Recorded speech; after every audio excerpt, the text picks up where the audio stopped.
नमस्कार विद्यार्थियों, study 29 academy के एक और नए वीडियो में आप सभी का स्वागत है। आज हम कक्षा 8 की हिंदी की कार्य पुस्तिका का कार्यपत्र 28 हल करेंगे। तो इस कार्यपत्र को समझने के लिए वीडियो को शुरू से लेकर अंत तक देखें और अगर अपना कोई सुझाव हो तो कमेंट बॉक्स में जरूर लिखें। सबसे पहले हम देख लेते हैं इसमें कौन सी दक्षता हमें प्राप्त करनी है। तो व्यावहारिक व्याकरण के अंतर्गत कारक शब्दों तथा उनके चिन्हों को पहचानना और प्रयोग कर पाना। तो यहाँ पर हमें कारक शब्दों की पहचान करनी है और उनके जो चिन्ह होते हैं उनको पहचानना और प्रयोग करना सीखना है। तो पहला प्रश्न है, निम्नलिखित कारक चिन्हों को उनके उपयुक्त कारक के सम्मुख लिखिए। यहाँ पर हमें कुछ कारक चिन्ह दे रखे हैं, उनके उचित जो कारक है उनके सामने लिखना है। करण, कर्ता ने कर्म को करण से, इसका अर्थ होता है सहित, यानी कोई भी करण हो रहा है वो उसके साथ में ही है। से का प्रयोग अपादान के लिए भी होता है, लेकिन ये पृथक होने की स्थिति में आता है, तो पृथक होना। और ये करण वाला जो से आता है ये सहित उसके साथ में होता है। कर्म का आ जाएगा को, कर्म को, ये इसका ऑप्शन आ जाएगा। अब संप्रदान में आता है के लिए कारक चिन्ह का प्रयोग होता है संप्रदान कारक के लिए। प्रश्न संख्या 2, रेखांकित पदों के कारक का नाम नीचे दिए गए शब्दों से छांटकर लिखिए। यहाँ पर हमें कुछ कारक दे रखे हैं, उनका शब्दों जो अंडरलाइन शब्द कर रखे हैं उनकी सहायता से हमें उनका चयन करना है, यानी उनको छांटना है और लिखना है। तो पहला मोना से लंबी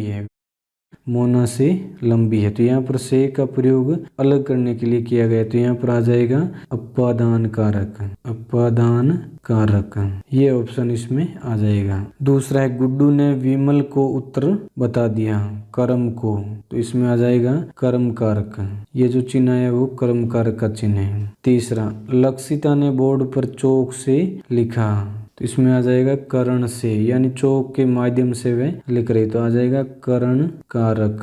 चौथा, पानी के पर्स में 20 रुपए है, तो में पेपर, ये जो चिन्ह आते हैं वो आते हैं अधिकरण कारक के लिए, अधिकरण कारक, ये वाला कारक इसमें आ जाएगा। प्रश्न संख्या 3, निम्नलिखित वाक्य में प्रयुक्त कारकों का नाम एवं कारक चिन्ह बताइए। यहाँ पर हमें एक वाक्य दे रखा है, उनमें कौन सा कारक आया है और उसका चिन्ह कौन सा है वो हमें इस प्रश्न के उत्तर में रिक्त स्थानों में भरना है। सबसे पहले जो शब्द आया है सुना, तो ये संबोधन कारक है, तो यहाँ पर कारक का नाम लिख देंगे, संबोधन कारक हो जाएगा और इसका चिन्ह आ जाएगा ये सुना। अगला है दशरथ के पुत्र, तो ये आ जाएगा संबंध कारक, संबंध बताने वाला कारक आ जाएगा और इसका चिन्ह आ जाएगा के।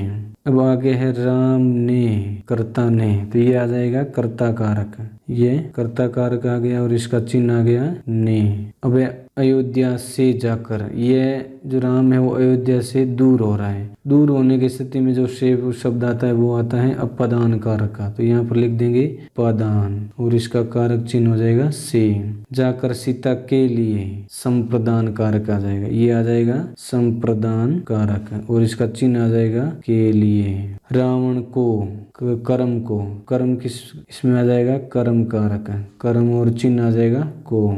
इस प्रकार हम वाक्य के अनुसार कारक भी लिख देंगे और उनके कारक चिन्ह भी लिख देंगे। चौथा प्रश्न, संप्रदान कारक एवं संबंध कारक का प्रयोग करते हुए 2 वाक्य बनाइए। यहाँ पर हमें संप्रदान कारक से एक वाक्य बनाना है और एक संबंध कारक का प्रयोग करते हुए बनाना है। तो जो संप्रदान कारक होता है उसमें को या के लिए ये चिन्ह होते हैं इसके, तो इन दोनों में से किसी एक का प्रयोग करेंगे। तो यहाँ पर हम वाक्य बनाते हैं, रोशन ने श्याम को पुस्तक दी, तो इसमें जो को शब्द आ रहा है ये संप्रदान कारक होगा, को या के लिए, ये इसके चिन्ह होते हैं। दूसरे में है संबंध कारक, इसमें का के की रा रे रे या ना ने नहीं आता, यानी इसमें संबंध बताया जाता है। तो इसका वाक्य बनाएंगे हम, यह राम का पुत्र है, तो यहाँ पर पिता पुत्र का संबंध दिखा रहा है का, तो ये संबंध कारक हो जाएगा। इस प्रकार इस वीडियो में हमने कार्यपत्रक 28 को हल किया। अगले वीडियो में हम अगला कार्यपत्रक हल करेंगे। इस कार्यपत्रक के अलावा अगर दूसरे कार्यपत्रक भी आपको देखने हैं तो उनके लिंक आपको आई बटन या